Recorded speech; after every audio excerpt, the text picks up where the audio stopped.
Hey Kinder friends, happy Friday. Today we're going to read another fractured fairy tale that has to do with the Three Little Pigs. But what I love about the book that we're going to read today is it has to do with the Three Little Pigs, but it brings other fairy tales into it too, which is awesome because next week we are going to read more fractured fairy tales. So you'll be able to think about the book that we read today next week while we learn about other fairy tales too. So today we're going to read The Three Little Super Pigs, Once Upon a Time. Now, I'm sure you remember earlier this week, we read The Three Little Super Pigs. It's by the same author, and it has the same characters in it. The same three super pigs are in this story, too.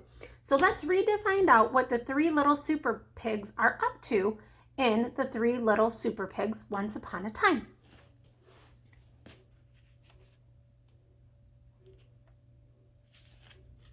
Once upon a time, there were three little pigs. They dreamed of becoming superheroes. In fact, they were so obsessed that their family house became cluttered with all of their superhero collections.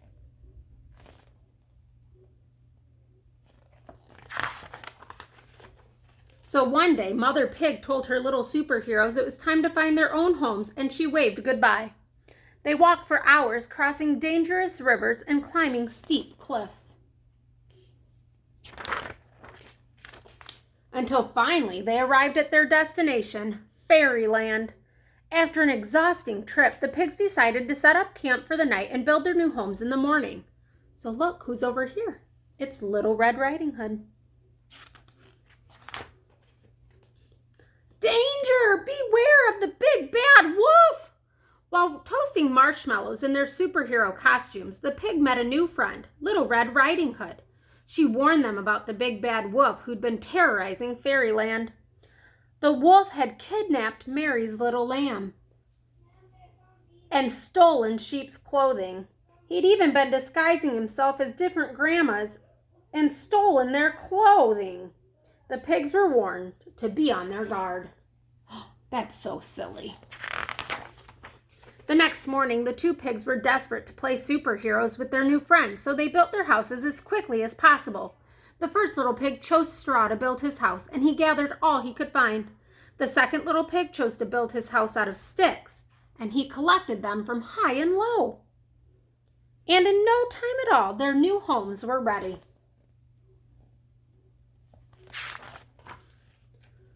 While his two brothers were having fun, the third little pig was patiently building his house out of bricks. He wanted to make sure it was strong and sturdy, so he worked very hard. Look, we have Little Red Riding Hood and the Gingerbread Man.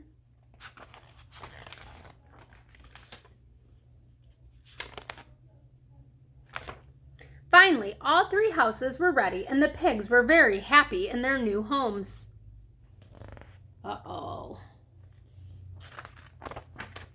Suddenly, the first little pig was startled by a terrible growl outside his window. It was the big bad wolf.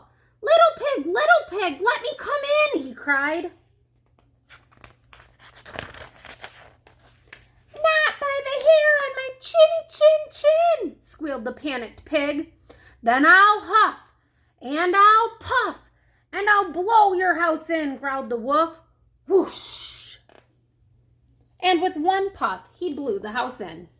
Oh no.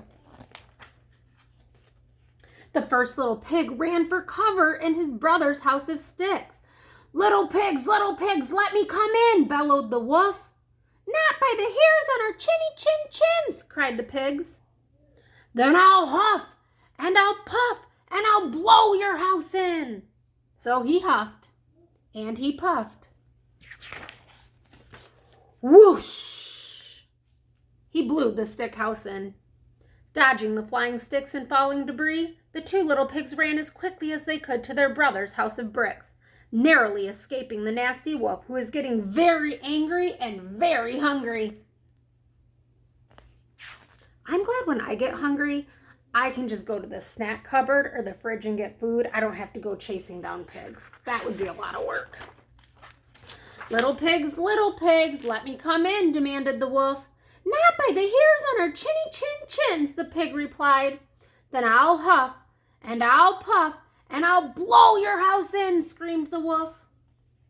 So he huffed, and he puffed, and he huffed, and he puffed. But the brick house would not blow in. The wolf was furious. That's a big word. Do you guys know what furious means? Think about it. He was really, really mad. Suddenly, the pigs were startled by a loud, clanging noise from outside.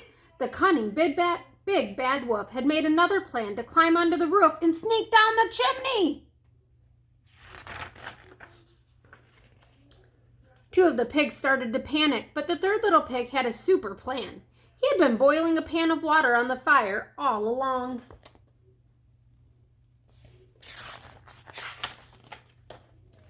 So as the wolf came hurtling down the chimney, he fell bottom first into the bubbling hot pan.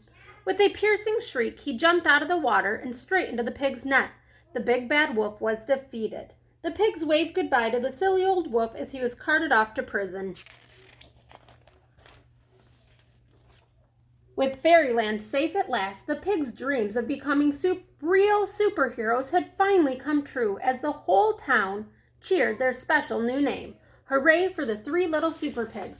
And if you look closely, you can see the bears from Goldilocks and the Three Bears. You can see Pinocchio down here.